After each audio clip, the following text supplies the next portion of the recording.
financié a toda mi familia durante 6 años. Pero después de un incendio que me dejó sin hogar, mi madre se rió y dijo, esto no es un refugio. Fue entonces cuando la verdad me pegó. Así que corté cada centavo. Y, a la mañana siguiente, mi teléfono se iluminó con 69 llamadas perdidas. Hola. Soy Kalin. Durante 6 años, pagué sus facturas, cubrí sus deudas, alimenté su orgullo. Luego, un incendio se llevó todo lo que tenía. Y, cuando me paré en la puerta de mi madre tiritando, pidiendo un lugar donde quedarme, ella me miró directamente a los ojos y dijo, esto no es un refugio. Ese fue el momento en que me di cuenta de que solo era valiosa cuando era útil. Así que corté cada centavo. Y, a la mañana siguiente, mi teléfono vibraba con 69 llamadas perdidas. Pero ya era demasiado tarde. Antes de profundizar, ¿qué habrías hecho en mi lugar? Deja un comentario abajo. Los leo todos, uno por uno. Todavía recuerdo aquel domingo. Debía tener 12 años. Doblé las servilletas de la cena en forma de pequeñas hojas de arce, viendo un tutorial de YouTube y todo. Incluso las planché para que los pliegues parecieran reales.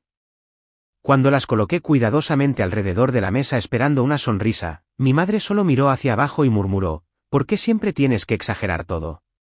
Luego llamó a Camille para que trajera el postre. Elogió la tarta. Mis servilletas, olvidadas. Es curioso cómo los momentos así nunca te abandonan realmente.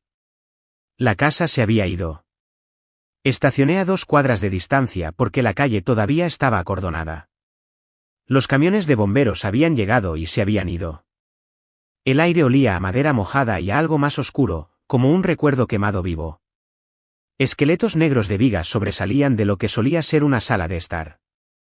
El porche se había derrumbado hacia adentro, y la pintura blanca que una vez lo hacía parecer pintoresco ahora se extendía en ceniza gris sobre ladrillos quemados. La casa que yo pagué, el hogar donde mi familia vivía gratis mientras yo vivía en un estudio a 4 millas de distancia, por si acaso me necesitaban. Mamá solía decir, nadie me llamó. Ni siquiera cuando se incendió. Ni cuando llegó el ajustador de seguros. Ni cuando llegó la Cruz Roja. Yo los llamé a ellos. Mi madre contestó al tercer timbre. Su voz tenía el tono de alguien que está siendo ligeramente incomodado. Se ha ido todo, dijo con frialdad. La nevera, el juego de porcelana, las fotos de Camille. No queda nada. Esperé una pausa, esperaba las palabras, gracias por mantener el seguro al día, por transferir las primas todos estos años. En cambio, agregó, Camille dice que fue un fallo eléctrico. Te dijimos hace años que ese lugar necesitaba arreglos. Regresé a mi estudio solo para encontrar todo el pasillo inundado. Un incendio en el edificio de al lado había activado los aspersores de nuevo. Mis alfombras estaban empapadas, el aire denso con moho. Me quedé allí durante 2 horas, oliendo a moho, antes de que mis rodillas cedieran y me sentara en el suelo. Nadie a quien llamar. Nadie que viniera.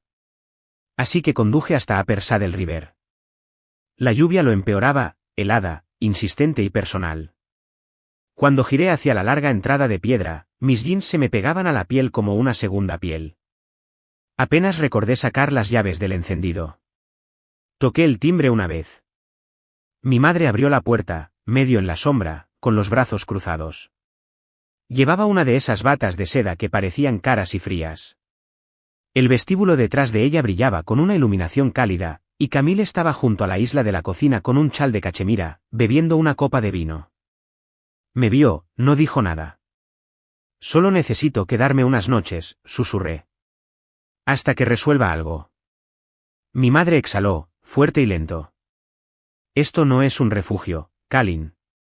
No eres una refugiada cualquiera. Tragué saliva. Solo hasta que pueda encontrar otro apartamento. Pídele ayuda a una de esas organizaciones benéficas a las que donas, o a uno de los primos a los que les cubriste la matrícula. Gesticuló vagamente detrás de ella. Intenta usar toda esa generosidad para ti misma. Camille no se movió, solo inclinó ligeramente la cabeza como si estuviera viendo una repetición que ya había visto una docena de veces. No rogué. Me di la vuelta, volviendo a la lluvia, el frío tan profundo que empezó a sentirse como una armadura. Me senté en mi coche, con el motor apagado, el parabrisas empañándose. Las gotas rodaban por mis mejillas, y no estaba segura de si eran lluvia o si era yo. Mis dedos apretaron el volante más de lo necesario. Esperé 5 minutos, 10 minutos. Nadie me siguió. Nadie me envió un mensaje. Había transferido $1.200 a Camila hacía 2 semanas para su factura veterinaria de emergencia. Les había comprado la comida a mis padres cada acción de gracias. Había cubierto la medicación para el colesterol de papá durante los últimos 2 años sin decir una palabra. Salí de la entrada lentamente, no porque quisiera, sino porque no sabía a dónde más ir. Cuando llegué a la ruta 17, mis pensamientos ya ni siquiera eran pensamientos, solo hechos que se reorganizaban en verdades más agudas. No solo me habían olvidado. Me habían eliminado. Fui útil hasta que dejé de serlo.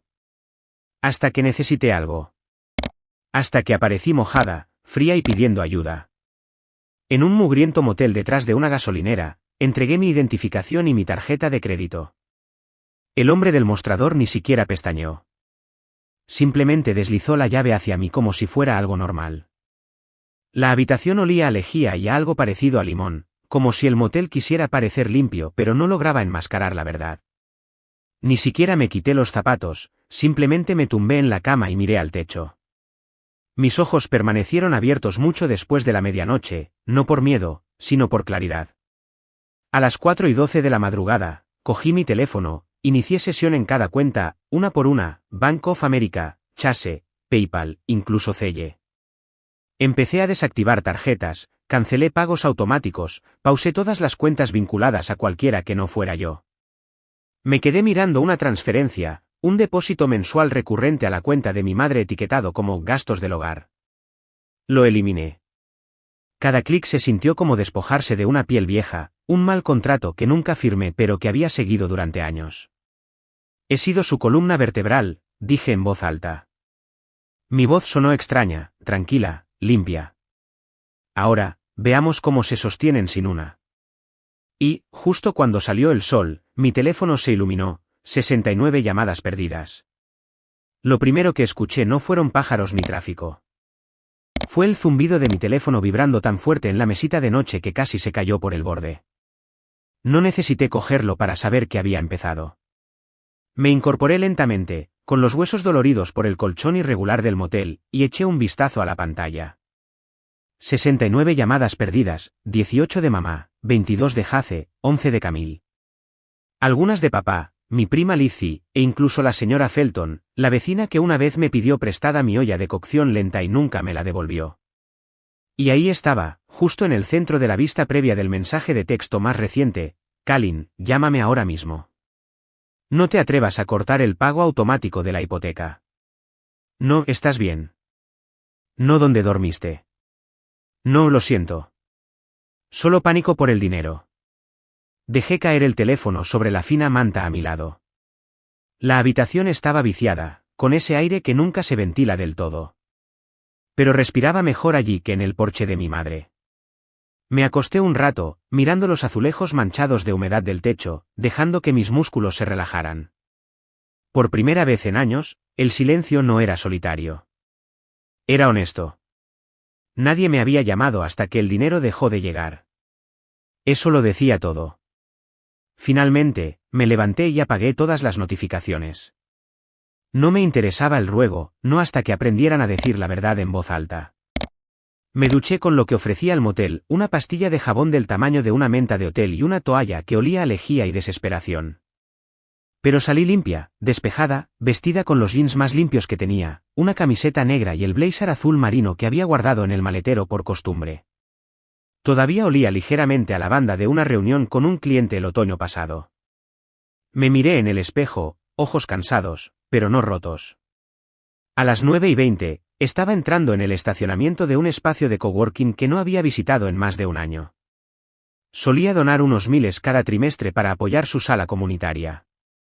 Un espacio tranquilo para trabajadores freelance, jóvenes graduados creando aplicaciones que nunca se lanzaban.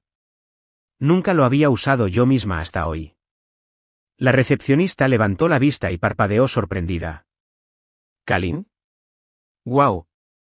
No te veo desde la charla del panel. ¿Quieres un escritorio? Asentí. Sí, sería genial. No preguntó por qué. No tenía bolsa para el portátil, ni maletín. Simplemente me acompañó y me ofreció un asiento junto a la ventana. Ese pequeño gesto se sintió más como familia que cualquier cosa que hubiera recibido en las últimas 24 horas. Saqué mi tableta, me conecté al wifi y me puse a trabajar. Tranquilamente, metódicamente. Primero, el plan telefónico familiar compartido. Eliminado. Luego, inicié sesión en el fideicomiso que había creado. Sí, yo. Con la ayuda de un amigo abogado hace años, para proteger los activos familiares. Me quité de la administración. Sin aviso. Sin explicación. Luego vino el alquiler del coche. El segundo coche de mamá, el plateado que, según ella, merecía porque había renunciado a mucho al criarnos. El alquiler que había firmado para ella hace años en un momento de culpa. Clic cancelado. No sonreí. Simplemente respiré. Estaba marcando un cuarto pago automático, las suscripciones a revistas de papá y la radio satelital, cuando mi teléfono se iluminó con una nueva llamada. Jace, esta vez. Contesté. Kalin, dijo rápidamente, la voz tensa por la urgencia. Ya entendimos tu punto. Ahora detén esto. Sabes que mamá no quiso decir eso de esa manera. Lo dijo, respondí, mientras yo estaba allí, empapada y sin hogar. Un momento de silencio. Se puso en pánico. Es de la vieja escuela. ¿Sabes cómo es ella? No respondí. Jace continuó, su tono cambió como si estuviera leyendo un guión cansado. Camille me contó lo de la casa. ¿Yo? Pensamos que eras más fuerte que esto. Eso me detuvo. ¿Lo sabías? ¿Cuándo ocurrió el incendio, Jace? Anteanoche. Curioso, yo me enteré ayer. Cuando llegué a las cenizas y la lluvia. Él dudó. ¿Yo? Yo pensé que Camille te lo había dicho. Mira, no pensamos que te derrumbarías así. Ahí estaba. La frase que lo hizo todo torcerse. No nos olvidamos. No lo sentimos. No pensaron que me derrumbaría, como si yo fuera solo una máquina que se había averiado. Terminé la llamada. No grité. No lloré. Simplemente me senté allí, en el escritorio del coworking, mirando el árbol que se mecía fuera de la ventana. Eso fue todo lo que necesité escuchar. No fui olvidada. Fui invisible a propósito. Pasé la siguiente hora en el banco. Mi gerente de siempre, Eric, me saludó con su tranquilo asentimiento habitual. No dijo mucho. Nunca lo hacía, pero me di cuenta de que entendía. Cada archivo financiero, cada documento que una vez creé para ayudar a mi familia, él me ayudó a desmantelar silenciosamente, respetuosamente. Cuando salí de nuevo a la tarde gris, algo dentro de mí se sintió más ligero, como si me hubiera desabrochado un viejo cinturón apretado que me había estado clavando en las costillas durante años.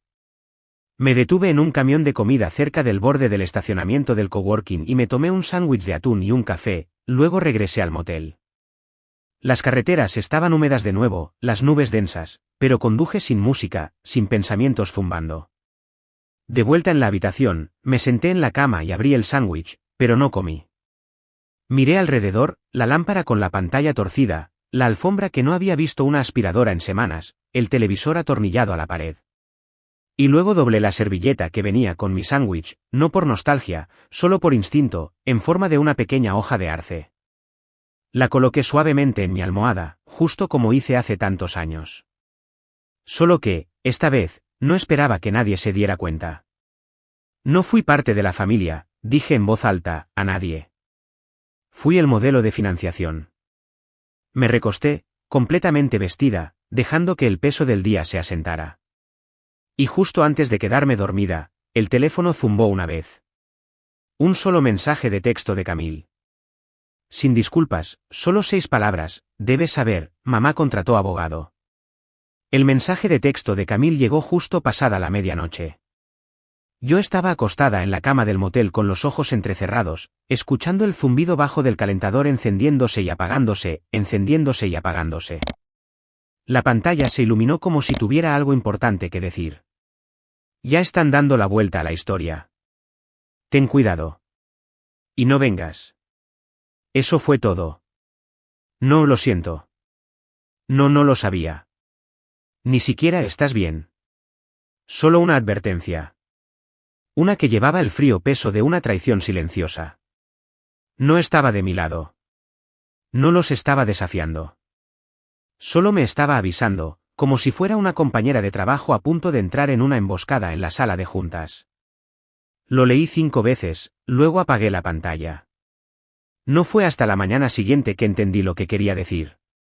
Después de cepillarme los dientes con un cepillo de viaje que compré en la gasolinera, me senté en el pequeño escritorio en la esquina de la habitación del motel. Mi portátil tenía una barra de wifi. Eso fue todo lo que necesité. Abrí el navegador, escribí el nombre del grupo de Facebook del vecindario que sabía que mamá todavía usaba para presumir del trabajo voluntario de Camilo de los exitosos emprendimientos inmobiliarios de Jace. Y ahí estaba, fijado en la parte superior, oraciones por la familia de Sycamore Drive. Ya han sufrido bastante, perdiendo su hogar, su sistema de apoyo. Nadie merece este tipo de traición desde dentro. Mis ojos se detuvieron en un comentario debajo, escuché que la hija que los había estado financiando simplemente los cortó. Sin avisar. Sin corazón. Supongo que algunas personas olvidan los lazos de sangre cuando el dinero se acaba. Me quedé mirando esa frase durante un minuto completo. Luego cerré el portátil porque no fue una sorpresa. En realidad, no. No después del mensaje de texto de Camille. No después del silencio de mamá esa primera noche. Necesitaban un villano. Y yo era conveniente, la hija que era demasiado independiente, demasiado fría, la que no aparecía en suficientes cenas familiares o que no lo dejaba todo para cuidar a los niños. Ya no era útil, así que reescribieron la historia. Yo no fui la que mantuvo las luces encendidas o pagó la hipoteca cuando papá se jubiló anticipadamente para seguir su sueño de escribir un libro que nunca comenzó. No, yo era la saboteadora, la traidora. Necesitaba aire. Me puse el abrigo, guardé mi portátil bajo el brazo y salí. El frío me golpeó más fuerte de lo que esperaba, como si el aire mismo no me quisiera allí. Caminé sin un plan claro, solo moviéndome, dejando que mis botas golpearan el pavimento hasta que me encontré en la biblioteca pública. Estaba cálido dentro, tranquilo, de una manera que se sentía como un santuario. Tomé asiento cerca de la ventana, abrí mi portátil de nuevo, pero no escribí. Mis manos simplemente se quedaron allí. Kalin. Levanté la vista.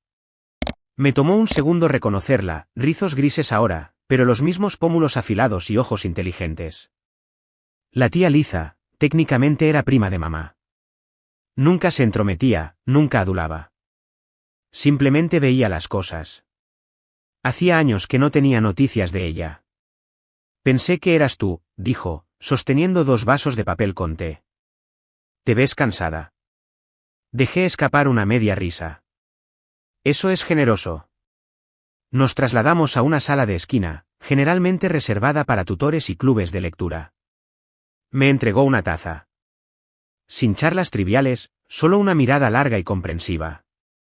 Tu madre solía hablar de ti todo el tiempo, dijo finalmente. Decía que eras distante, fría, incluso demasiado práctica. Parpadeé. Incluso cuando le compré ese coche, especialmente entonces. Sorbió su té. Dijo, Kalin no abraza, pero te entregará las llaves de Alexis. No sabía si reír o llorar. Pensé que estaba orgullosa de mí. Oh, si lo estaba, Liza dejó su taza. Orgullosa de tu utilidad, no de tu corazón. Nunca de tu corazón. Le gustaba decir que eras la responsable, pero eso era solo un código para decir que eras la persona en la que podíamos apoyarnos sin culpa. Algo se abrió en mí. Todos estos años, pensé que si seguía dando, silenciosamente, consistentemente, finalmente me verían. No como una cuenta bancaria, no como un respaldo, sino como su hija, su hermana, familia. Pero nunca quisieron mi amor. Querían mis recursos. La mentira que le contaban a los demás, que yo era distante, indiferente, demasiado orientada a los negocios. Pero la mentira que amaban, la que les hacía todo más fácil, era esta, que yo les debía afecto en forma de dinero, que si no daba, no amaba, y que cualquier límite era crueldad. Agradecí a la tía Liza el té y salí a la luz de la tarde. No iba a llorar.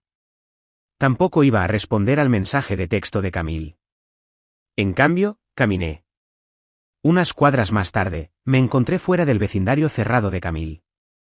Ni siquiera sabía lo que estaba haciendo allí hasta que vi los pilares de piedra y la caja de llamadas parpadeando junto a la puerta. Me acerqué. Un guardia de seguridad me vio. Se inclinó hacia el intercomunicador. Está aquí por Camille. Me quedé allí durante 3 segundos. No, dije, y me di la vuelta porque no estaba allí para rogar. Solo necesitaba verlo, para demostrarme a mí misma que no lo estaba imaginando, que ya no era bienvenida, si alguna vez lo había sido. Nunca iba a ser la hermana que aparecía sin avisar o a la que dejaban pasar por la puerta. El viento se intensificó mientras me dirigía de vuelta al pueblo. Mis manos estaban frías, pero no me las metí en los bolsillos. Quería sentirlo. Cuando llegué al espacio de coworking, el anochecer se estaba instalando. La chica de la recepción no me pidió identificación, simplemente sonrió y me abrió. Quizás se acordaba de mí. Quizás simplemente vio la expresión en mi cara y supo que no debía preguntar. Me senté en un escritorio junto a la ventana, abrí un documento nuevo, con el título, Lo que pagué. Y empecé a escribir, no para enfurecerme, no para vengarme, solo para registrarlo línea por línea, lo que pagué, lo que me prometieron, lo que me quitaron. Cada hipoteca, cada cheque de matrícula, cada perdón silencioso. Cada vez que me tragué el impulso de decir, esto no es justo. Escribí hasta que me dolieron los dedos. Luego formateé el correo electrónico, con copia oculta a cada primo que alguna vez pidió un préstamo. Al comité de la iglesia frente al que mamá solía pavonearse conmigo.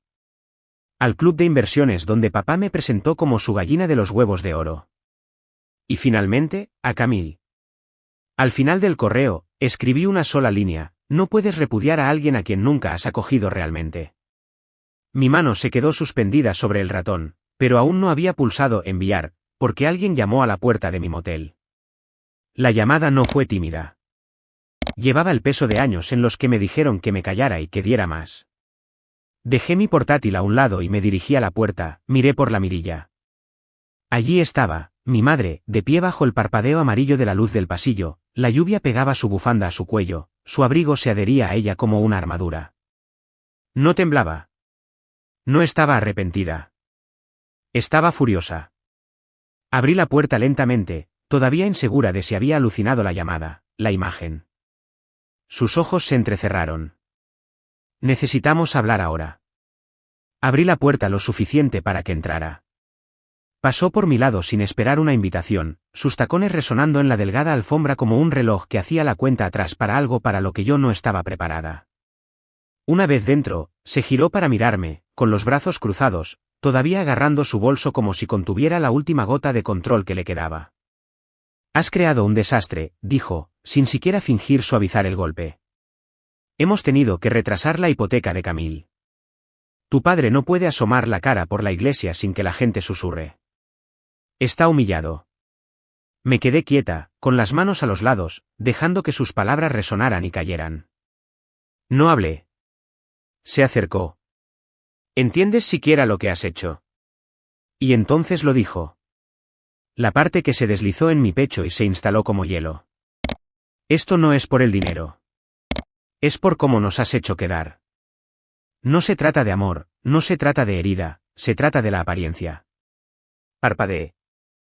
¿Eso es lo que te importa?, pregunté, con voz tranquila. Puso los ojos en blanco. La gente habla. Asumen cosas. Asentí lentamente. Que hablen. Se encogió como si la hubiera abofeteado. Tomé aire. El silencio entre nosotros se espesó, viejo y familiar. No sentí ira. Sentí claridad. Durante años, dije, te di todo lo que necesitabas. No porque lo pidieras amablemente, sino porque en el fondo creía que finalmente me verías. No por lo que daba, sino por quién era. Ella no dijo nada.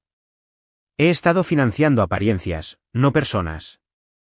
Eso se acaba ahora. Dejó escapar una risa corta, aguda y amarga. ¿Y ahora qué? ¿Quieres que nos arrastremos, que te supliquemos? No, dije. Quiero que te las arregles como yo siempre tuve que hacerlo, sola, tranquilamente, sin agradecimientos. Su rostro se retorció. ¿Crees que eres mejor que nosotros? La miré a los ojos. No. Creo que simplemente ya no finjo que soy menos. Eso la golpeó. Cogió su bolso como una jueza que cierra la sesión. ¿Has cambiado? No, dije. Simplemente, finalmente dejé de disculparme por no ser Camille. Su mano vaciló en el pomo de la puerta, como si quisiera decir algo más.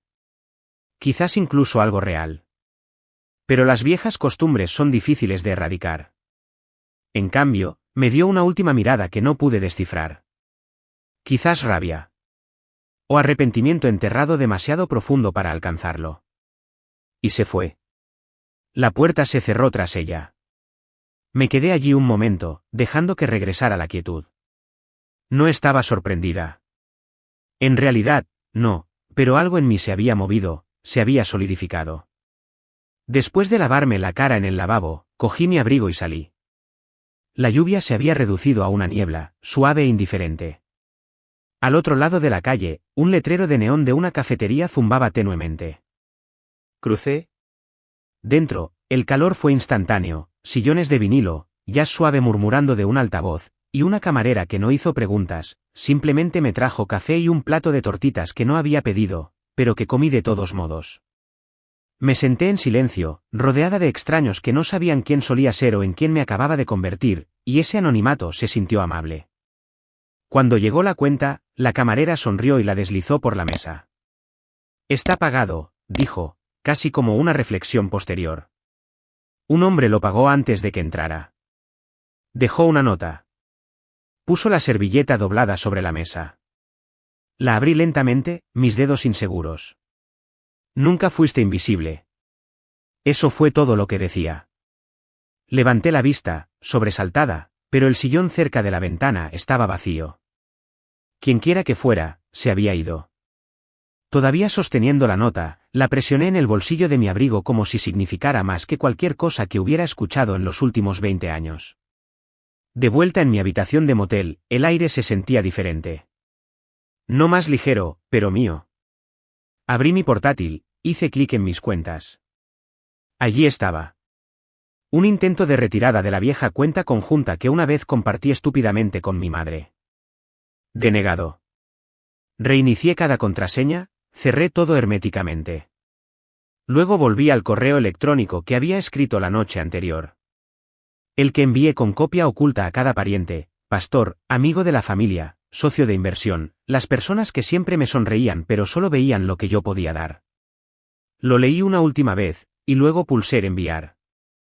A la mañana siguiente, el chat grupal familiar explotó, y esta vez no aparté la mirada.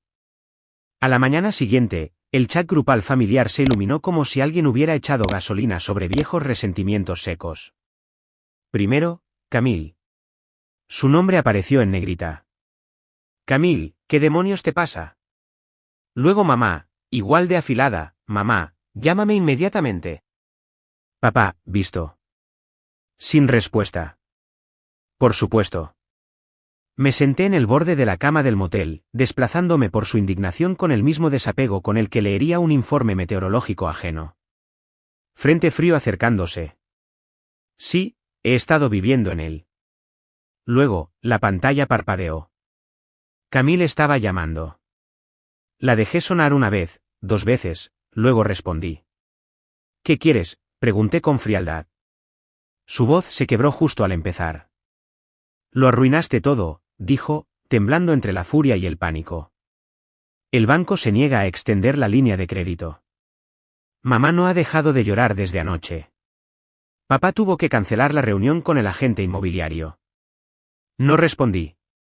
Simplemente la dejé llenar el espacio con el desastre que habían creado. Nos hiciste depender de ti, continuó. Y luego simplemente te fuiste como si nada importara. Esa fue la frase que lo hizo. Me recosté, el teléfono acunado entre la mejilla y el hombro. No, dije, tranquila pero firme. Tú elegiste depender de mí. Nunca pedí eso. Construiste tus planes alrededor de mi silencio, no de mi consentimiento. Se quedó callada un segundo, pero oí su respiración cambiar, la frustración se convirtió en algo más profundo. Luego, como una presa que se rompe, las palabras salieron a borbotones, no tuve elección, Kalin. Tú tenías el crédito. Necesitaba la hipoteca. Dijiste que ayudarías. Y así, volví a estar allí. Era hace 2 años. Había volado para una visita corta. Camille me había recogido del aeropuerto, burbujeante y ensayada. Había algo en su voz, demasiado animada, demasiado pulida. Nos reunimos con un agente inmobiliario, había dicho casualmente, como si me estuviera invitando a almorzar. Recuerdo haber aparcado fuera de una casa adosada justo a las afueras de Atlanta, de ladrillo, de líneas limpias, con un patio trasero tan impecable que parecía impreso. Camille se había girado hacia mí, con los ojos muy abiertos, con una mezcla de esperanza y cálculo. Mira, había dicho. Puedo cubrir los pagos. ¿Solo? Necesito una balista, solo para ayudarme a calificar. Dudé. Algo no cuadraba.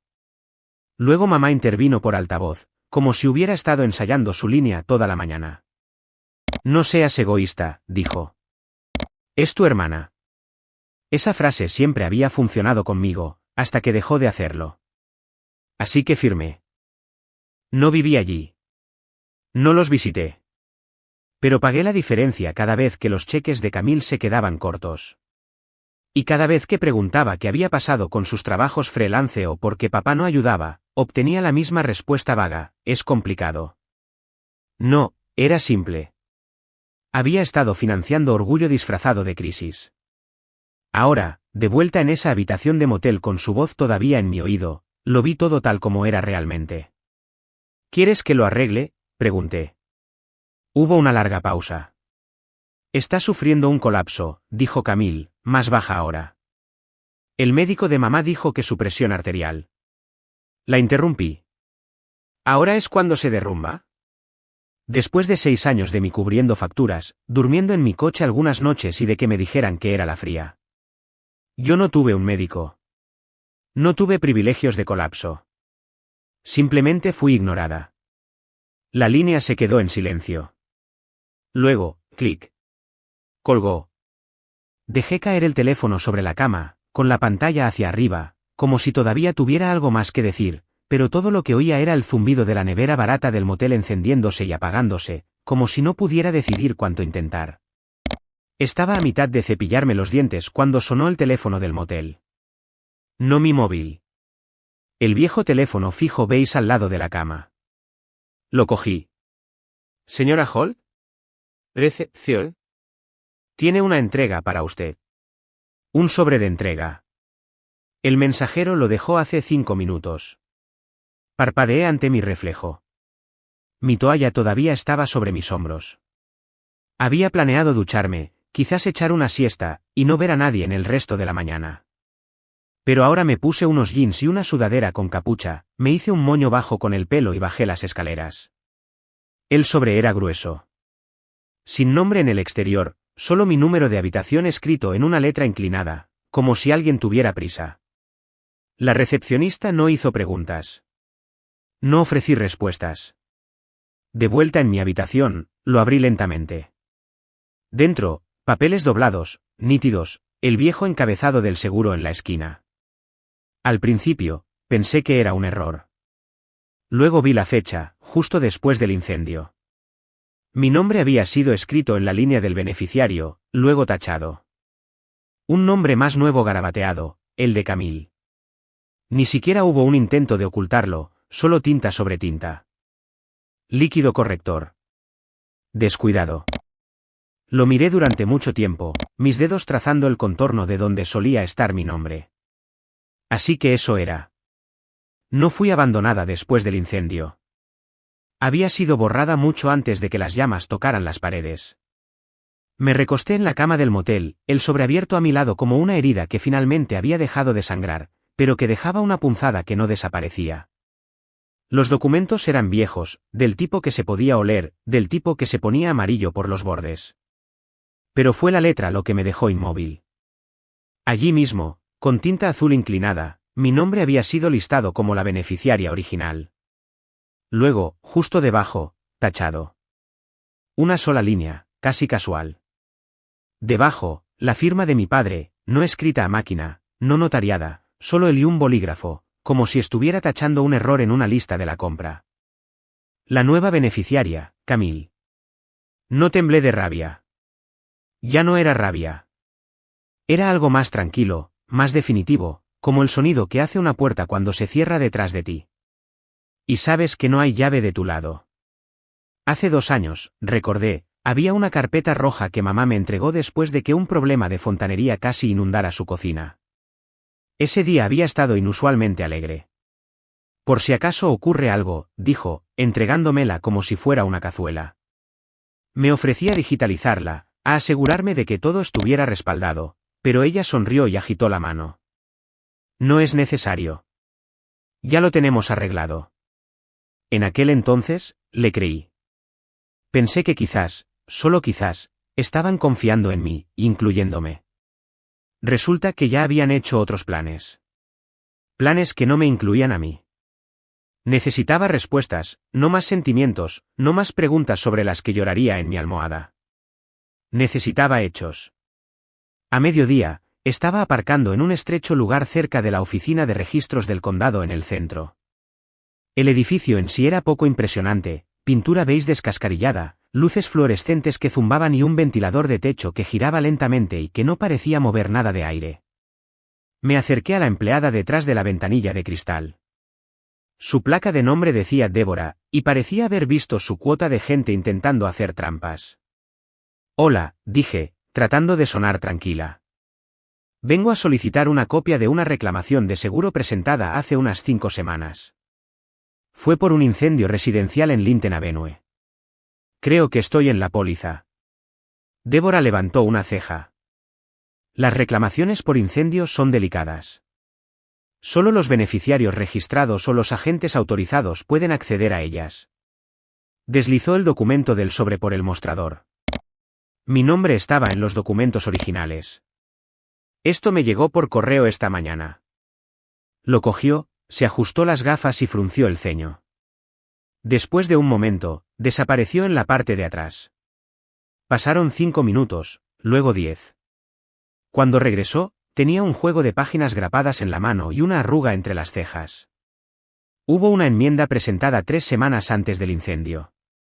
El beneficiario se actualizó a Camille Holt. Hizo una pausa. Ya no figura en ninguna parte.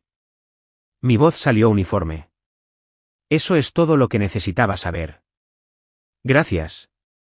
Volví a mi coche, cerré la puerta suavemente y me quedé sentada unos minutos sin moverme. Mis palmas descansaban en el volante. Fue el silencio dentro del coche lo que más me golpeó. No solo la ausencia de sonido, sino la ausencia de ilusión, de esperanza. A mitad de camino de regreso al motel, mi teléfono zumbó. ¿Camille? Su nombre iluminó la pantalla como una bengala de advertencia. No contesté, pero el mensaje llegó de todos modos. Camille, estás siendo cruel. Somos familia. Estás exagerando. ¿Exagerando? Debería haberme reído, pero no lo hice. Simplemente seguí conduciendo, con los ojos al frente, apretando una mano en el volante. En la siguiente intersección, hice un giro inesperado. El solar donde solía estar la casa no había cambiado mucho desde el incendio.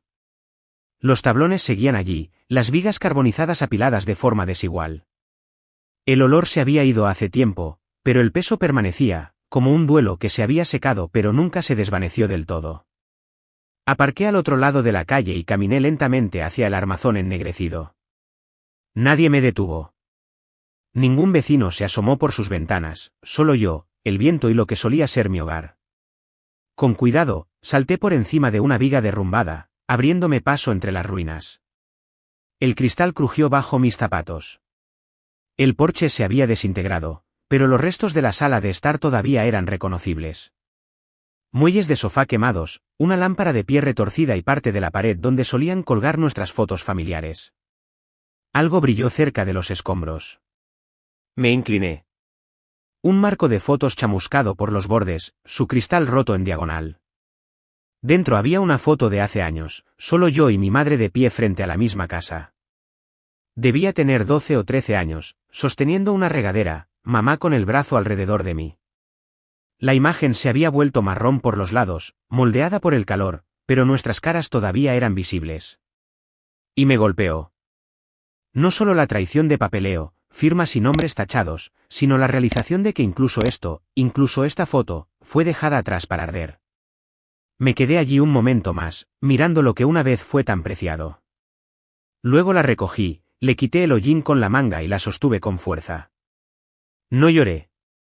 No grité. Simplemente me di la vuelta y dejé atrás las cenizas para siempre, esta vez. La grava crujió bajo mis neumáticos mientras entraba en el estacionamiento del motel. El sol de la tarde ya se suavizaba en un oro crepuscular. Me quedé sentada en el coche un momento más, mirando sin rumbo, con los dedos descansando en el volante.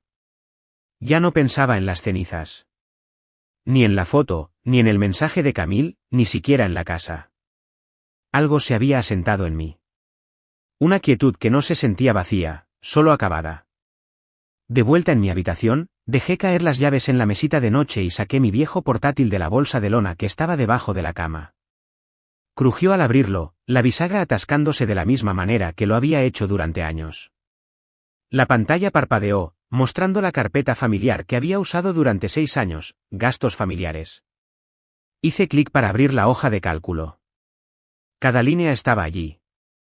Cada cheque que alguna vez escribí, cada transferencia en línea, facturas de teléfono móvil cuando Camille perdió su trabajo, alquiler cuando mamá dijo que su pensión llegó tarde, comestibles, matrícula para el hijo de Camille cuando insistieron en que la escuela pública no era una opción, incluso sus tarjetas de gas. Olina, todo registrado con fechas, cantidades, notas breves. Una parte de mí lo había guardado por deber. Otra parte, quizás, por desesperación para demostrar que valía algo. $143.770 con 58 céntimos. Dije el número en voz alta. No hizo eco, pero aterrizó pesado en la habitación. Luego abrí mi aplicación bancaria. Cuando el sol ya estaba completamente arriba, estaba aparcada en el centro, frente al viejo edificio de ladrillo con ventanas enmarcadas en hierro, la sucursal principal de la cooperativa de crédito de mi familia. El mismo lugar donde mis padres habían abierto nuestra primera cuenta conjunta cuando yo tenía 19 años y todavía creía que sus promesas significaban algo. Dentro, el frío del aire acondicionado me golpeó los brazos. Un gerente de banco de unos 50 años me saludó detrás de la mampara de cristal. Quisiera congelar y cerrar todas las cuentas asociadas a estos números de ruta y vinculados, dije, deslizando los documentos sobre el escritorio. Levantó la vista, parpadeando. ¿Estas son cuentas conjuntas con su madre, su hermana? Sí, respondí, tan tranquila como el cristal. Y aquí está la documentación. Verá patrones de retiradas no autorizadas, firmas inconsistentes y 3 transferencias bancarias a mi nombre sin mi consentimiento. Su ceño se frunció mientras hojeaba las páginas. No preguntó si estaba segura. 10 minutos después, regresó. ¿Hecho? Las cuentas están congeladas. Todas las transacciones salientes están detenidas. Las líneas de crédito bloqueadas. Cualquier tarjeta asociada a ellas será rechazada. Asentí levemente. Gracias. Al salir, pasé junto a una pareja joven discutiendo en la fila del cajero automático. No me detuve. No me sentí culpable. Por una vez, no sentí nada más que concentración. De vuelta en el coche, me senté con el portátil abierto en el asiento del pasajero, con los dedos sobre el panel táctil. Desplacé hacia abajo hasta una línea resaltada, 22 de abril, transferencia a Camille $4.000. Tyron perdió el trabajo. Recordé esa noche como si hubiera ocurrido hace un momento. Camille sollozando por teléfono, la voz quebrada mientras decía que estaban a punto de perder su casa. No lo cuestioné. Abrí mi cuenta y envié el dinero antes de la cena. Comí cereal durante 3 días después. No pude pagar el alquiler a tiempo. Ahora, mirando esa misma línea, no sentí vergüenza. Moví el cursor sobre ella e hice clic en eliminar fila. Desapareció. Mi teléfono zumbó. Kalin, ¿es Armand? Llegó la voz de mi abogado cuando contesté. Nunca perdía el tiempo en formalidades. Solo para avisarte. Camille y su marido presentaron una contrademanda. Me froté la sien. Déjame adivinar. ¿Abandono injustificado? Bingo. Es una presentación endeble, angustia emocional, interrupción financiera, ya sabes, todo lo que nunca tuvieron problemas en poner sobre tus hombros. Dejé escapar una risa silenciosa. Que le expliquen a un juez cómo la hija abandonada pagó sus impuestos atrasados y ayudó a financiar la remodelación de su cocina. Él también se rió. ¿Exacto? No estoy preocupado, pero pensé que debía saberlo. Gracias. Manténme informado. Terminé la llamada, tiré el teléfono en el asiento del pasajero y exhalé lentamente. Al caer la tarde, el cielo se había oscurecido y el viento volvía a aumentar. Me había detenido en una cafetería para tomar té y me había registrado en un motel nuevo, más limpio, más tranquilo.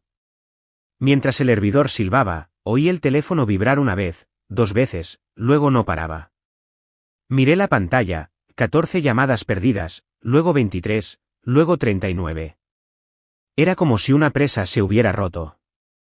Camille, Tyrone, mamá, incluso el tío Don.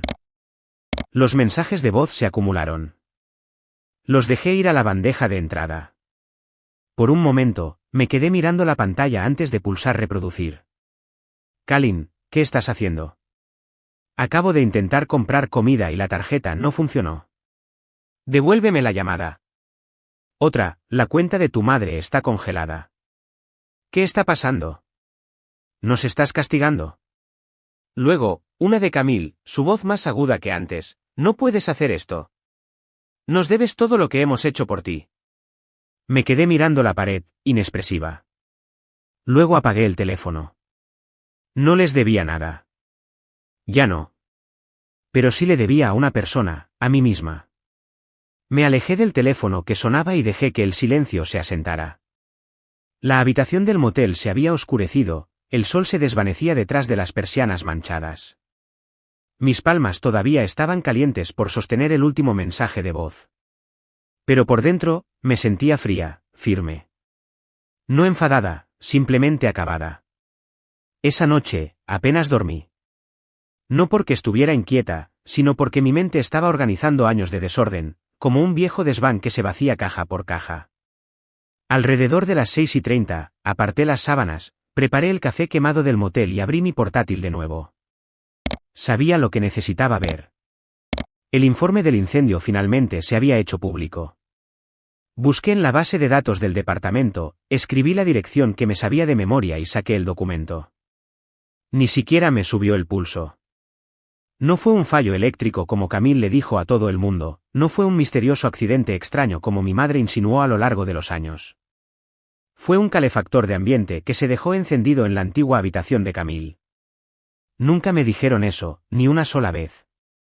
Me dejaron creer que yo había dejado algo roto, que fui descuidada, que si hubiera estado más presente, no habría sucedido. Pero no tuvo nada que ver conmigo. Fue su negligencia, y enterraron la verdad de la misma manera que intentaron enterrarme a mí. Dejé que el portátil descansara sobre mis piernas y miré por la ventana. El aire exterior se sentía más fresco de lo normal, más limpio, como si acabara de llover, aunque no había sido así. Por un largo momento, mi mente se fue a la primera vez que me mudé a esa casa, hace 10 años, casi justo esa semana. Acababa de graduarme del colegio comunitario. Sin fiesta, sin pastel, solo un coche lleno de cajas de plástico y un corazón agradecido. Recuerdo pintar yo misma las paredes de esa pequeña habitación lateral, de un verde pálido. Elegí el color porque me recordaba las hojas frescas, nuevos comienzos. Monté un escritorio al lado de la ventana, justo al lado del calefactor, el mismo que prometieron reemplazar. Lo haremos el próximo mes, había dicho mamá, recogiéndose el pelo con una goma mientras pasaba por la puerta. Nunca levantó la vista de su teléfono. Nunca lo arreglaron. Llegó el invierno. Usé mantas adicionales. Llegó el verano. Apenas usé la habitación porque se ponía sofocante. El calefactor se quedó. Y ahora ese mismo calefactor fue el origen del incendio, y ni siquiera lo mencionaron. Simplemente me borraron como un error. Cerré el portátil y me vestí lentamente. Nada elegante, solo jeans y una camisa limpia, pero guardé la impresión de mi hoja de cálculo en mi bolso. Todavía no sabía a dónde iba, pero algo en mí necesitaba caminar, respirar, entender todas las formas en que había sido borrada, y elegir intencionalmente no desaparecer. Terminé en la biblioteca pública, una caminata corta, el aire fresco pero amable. Dentro, estaba tranquilo, seguro. Hola, le dije al archivista en la recepción. Busco noticias locales de hace unos 7 meses. Hubo un incendio en una casa en Maple Drive. Ella asintió y desapareció detrás de una pequeña pared de estanterías. Unos minutos después, deslizó una carpeta sobre la mesa donde yo esperaba. Y ahí estaba, familia local desplazada. La hija mayor al rescate. El titular me golpeó más fuerte de lo que esperaba. El artículo era elogioso. Camille había abierto un GoFundMe. Recaudó $22.000 en 3 días. Según el escrito, había fotos de ella, de mis padres, incluso de los restos carbonizados del porche delantero. Sonreían frente a él, abrazados, como supervivientes de una guerra. Pero a mí no me mencionaron, ni una sola vez, ni siquiera una nota a pie de página. Lo leí 2 veces, solo para asegurarme. Era como si alguien hubiera tomado un bolígrafo rojo y me hubiera tachado completamente de la narrativa. No muerta, no desaparecida, simplemente borrada, susurré para mí misma, apenas más fuerte que un suspiro. No solo me fui. Me borraron.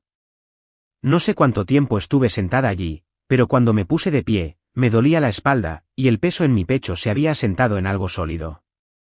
En lugar de volver al motel, conduje hasta el cementerio. La hierba estaba cubierta de maleza en algunos lugares, pero encontré la parcela fácilmente. Mi abuela materna, del Mare, ella era la única que alguna vez me había hecho sentir que no era una carga. Cuando tenía 12 años y Camille contrajo la gripe, fue la abuela quien se quedó conmigo toda la noche, ayudando con mi volcán de la feria de ciencias. Me dijo que mi mente valía la pena protegerla y que la gente intentaría convencerme de lo contrario. Me arrodillé junto a su lápida y me senté un buen rato. Sé que dirías que no hay que combatir el fuego con fuego, murmuré. Pero también dirías, no dejes que quemen tu nombre para calentarse, cariño.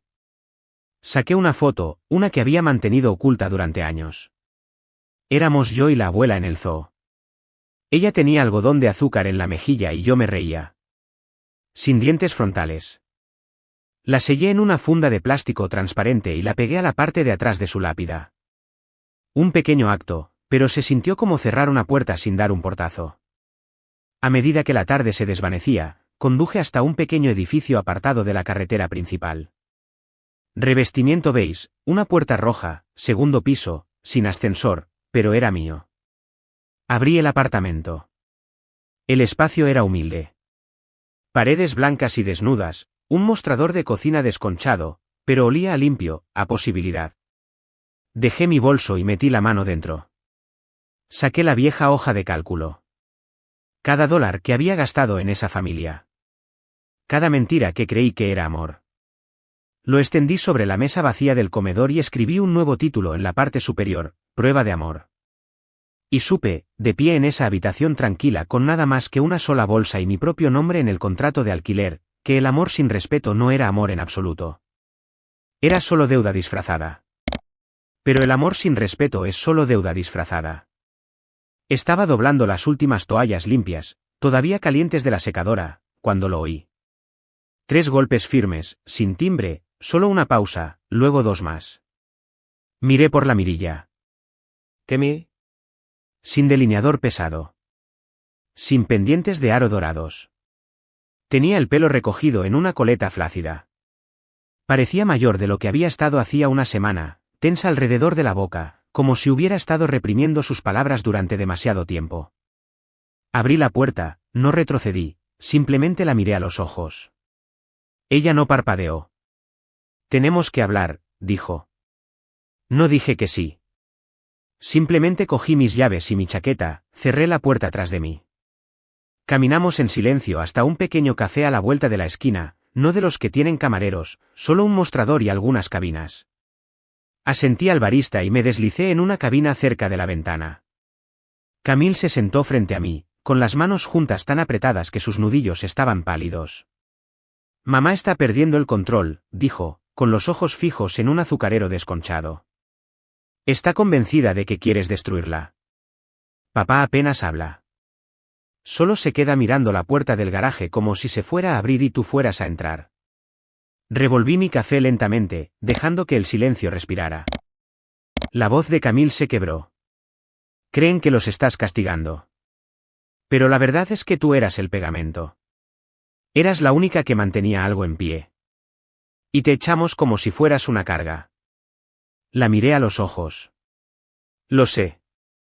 Parpadeó rápidamente, apartó la mirada.